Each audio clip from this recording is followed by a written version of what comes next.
বন্ধুরা, আজকে আমি আপনাদেরকে মুচমুচে খাজা তৈরি করে দেখাবো শুধুমাত্র আটা দিয়ে। আর আমি যেভাবে খাজাটি তৈরি করব, এইভাবে খাজাটি আপনারা যদি বাসায় তৈরি করেন 1 সপ্তাহ যাবত এইভাবেই মুচমুচে থাকবে। তো চলুন দেখি খাজা তৈরির জন্য প্রথম আমি চিনি শিরা তৈরি করে নেব। 1 কাপ চিনির সঙ্গে আমি আধা কাপ পানি দিয়ে চিনিটি একটু জাল করে নিব। দিয়ে দেব একটি এলাচ ফ্লেভারের জন্য। এইবার চিনিটা আমি জাল করে দিয়ে দেব একটু লেবুর রস, যাতে করে চিনিটা ঘন দলা পেকে না যায়। তো এ পর্যায়ে দেখতে পাচ্ছেন যে এই পর্যায়ে এমন যদি এরকম হালকা আঠা আঠা ভাব হবে, তখন কিন্তু চিনির শিরাটা নামিয়ে নিতে হবে। তো দেখতেই পাচ্ছেন কেমন আঠালো হবে। তো এইবার আমি চিনি শিরাটা নামিয়ে রেখে দিব। এইবার আমি এই খাজা তৈরির আটাটা রেডি করে নিব। আর এখানে দিয়ে দেবো 1 কাপ আটা, দিয়ে দেবো 1 চিমটি বেকিং সোডা, দিয়ে দেবো সাধারণত লবণ, একটু সয়াবিন তেল দিয়ে আটাটি ভালো করে আমি ময়ান করে নিব এবং সাথে দিয়ে দেবো একটু কালো জিরা ফ্লেভারের জন্য। এবার ময়ান দেওয়া হয়ে গেছে, দেখুন আটাটা দলা পেকে গেছে। এবার আমি অল্প অল্প করে পানির সাহায্যে এই আটাটা ভালো করে কিন্তু মেখে নিব। তো বেশি করে পানি দেওয়া যাবে না, অল্প অল্প করে পানি দিয়ে আটাটা মাখতে হবে। তো দেখতেই পাচ্ছেন আমি শক্ত একটি ডো তৈরি করে নিয়েছি, আপনারা এইভাবে তৈরি করে নেবেন। এবার এই ডো থেকে আমি একটি একটি করে লেচি কেটে নিব। তো এখানে আমি 4টা রুটি তৈরি করব, এজন্য 4টে লেচি কেটে নিয়েছি। এবার আমি এই লেচিটি বল আকারে করে একটু উপরে কর্নফ্লাওয়ার দিয়ে আমি একটি রুটি তৈরি করে নিব। তো দেখতেই পাচ্ছেন আমার রুটিটা কিন্তু হয়ে গেছে। এইবার একটু বেশিও পাতলা না এবং বেশিও কিন্তু মোটা না, জাস্ট এখন আমি রেখে দিব। তো এখন আমি একটি একটি করে 4টি রুটি কিন্তু এইভাবে কিন্তু বেলে নিব। তো আপনারাও কিন্তু এইভাবে বেলে নেবেন।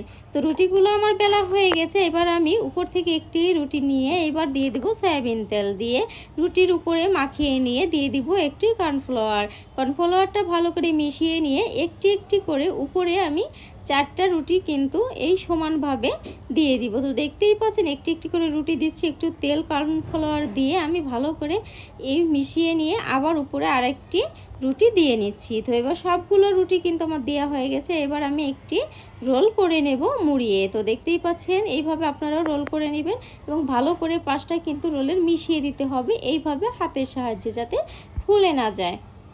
তো রোল করা হয়ে গেছে। এবার একটি ছুরির সাহায্যে আমি লেচি কেটে নিব এই খাজা তৈরির জন্য। তো দেখতেই পাচ্ছেন আমি কিভাবে লেচি কেটে নিচ্ছি। তো চাইলে আপনারা ছোট বড় আপনাদের পছন্দ মতো লেচি কেটে নিতে পারেন। তো আমি আমার মতো করে কেটে নিলাম। তো সবগুলো লেচি আমার কাটা হয়ে গেছে।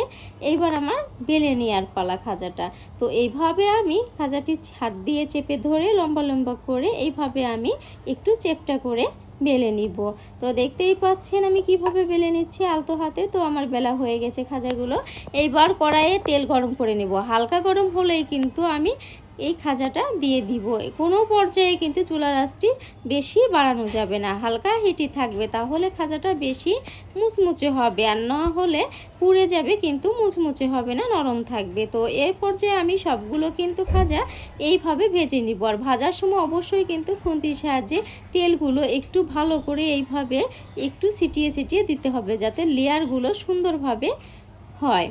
তো খাজাগুলো আমার ভাজা হয়ে গেছে। এবার আমি উঠিয়ে নিলাম তেল থেকে।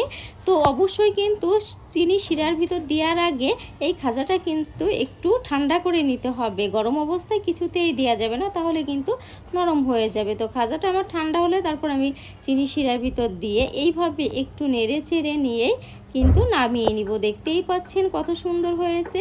অবশ্যই আমার রেসিপিটি ভালো লাগলে শেয়ার করুন।